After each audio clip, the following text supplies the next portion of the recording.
भारत विविधताओं का देश है। यहाँ पर प्रत्येक क्षेत्र के हिसाब से भाषा या बोली जाती है, लेकिन हिंदी केंद्र और राज्य की आधिकारिक भाषा है।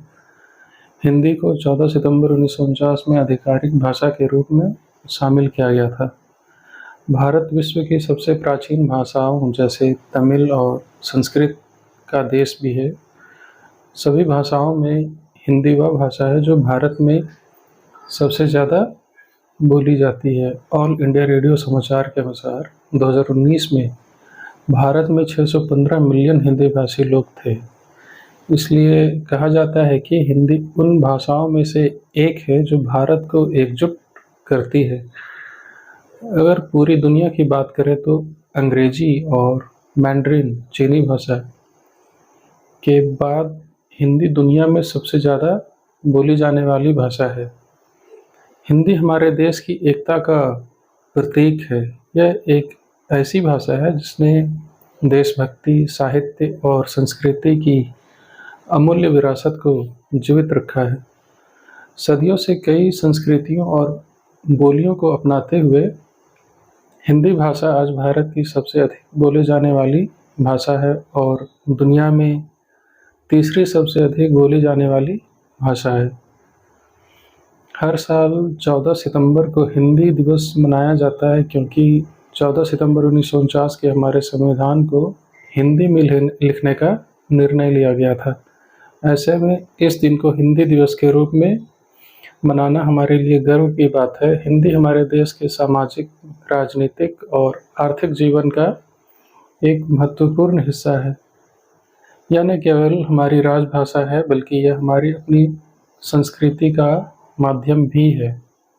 हिंदी के माध्यम से न केवल भारत बल्कि दुनिया भर के करोड़ों लोग अपनी भावनाओं और विचारों को बेहतर तरीके से व्यक्त कर सकते हैं। ऐसे में हमें हिंदी के महत्व को समझते हुए इसके महत्व को जानना चाहिए।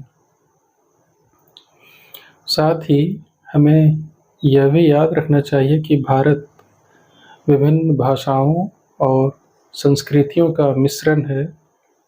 इसलिए हमें अपनी भाषा का गर्व से प्रचार प्रसार करना और अन्य भाषाओं का भी सम्मान करना चाहिए।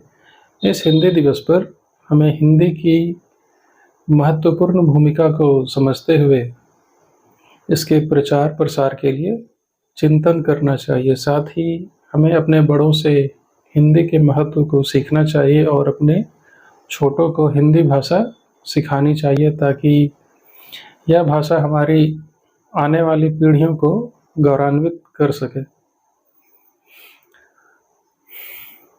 संघ की राजभाषा हिंदी और लिपि देवनागरी होगी। संघ के राजकीय प्रयोजनों के लिए प्रयोग होने वाले अंकों का रूप अंतर्राष्ट्रीय रूप होगा। यह निर्णय 14 सितंबर को लिया गया। इसी दिन हिंदी के मूर्धन्य साहित्यकार व्यवहार राजेंद्र सिंह का 50वां जन्मदिन था। इस कारण हिंदी दिवस के लिए इस दिन को श्रेष्ठ माना गया था। पहला हिंदी दिवस 14 सितंबर 1953 को मनाया गया था, जब भारत के तत्कालीन प्रधानमंत्री पंडित जवाहरलाल नेहरू ने इस दिन को हिंदी दिवस के रूप में याद करने का निर्णय लिया था। भारत में सबसे अधिक हिंदी भाषा बोली जाती है। वर्तमान समय में हिंदी भाषा को लेकर अजीब अवधारणा चल रही है। लोग अंग्रेजी भाषा का इस्तेमाल बहुत अधिक कर रहे हैं और इस वजह से भारत में अंग्रेजी भाषा को भाषा से अधिक महत्व दिया जाता है। सालों पहले जब लोगों को शक हुआ कि इस तरह हम हिंदी भाषा से दूर हो जाएंगे, तब हिंदी दिवस मनाने का ख्याल आया। क्या आपको पता है कि हिंदी दिवस कब मनाया जाता है या हिंदी भाषा पर निर्धारित योग दिवस क्यों मनाया जाता है? यह एक बहुत ही महत्वपूर्ण दिवस है जिसे पूरे भारतवर्ष में मनाया जाता है। आज इस लेख में हम हिंदी दिवस 2023 से जुड़ी कुछ विस्तार पूर्वक जानकारियों को सरल शब्दों में आपके समक्ष प्रस्तुत कर रहे हैं। हर साल 14 सितंबर को हम हिंदी दिवस मनाते हैं। हिंदी भाषा के बारे में लोगों को बताने और हिंदी भाषा के प्रति लोगों को जागरूक करने के लिए हिंदी दिवस हर साल 14 सितंबर को मनाया जाता है। हिंदी दिवस के दिन कई प्रकार के पुरस्कारों का वितरण भी किया जाता है। इस भाषा का उद्देश्य लोगों को हिंदी भाषा के प्रति आकर्षित करना है। इस दिन राजभाषा गौरव पुरस्कार और राजभाषा कीर्ति पुरस्कार दिया जाता है। इस स्पीच को सुनने के लिए धन्यवाद।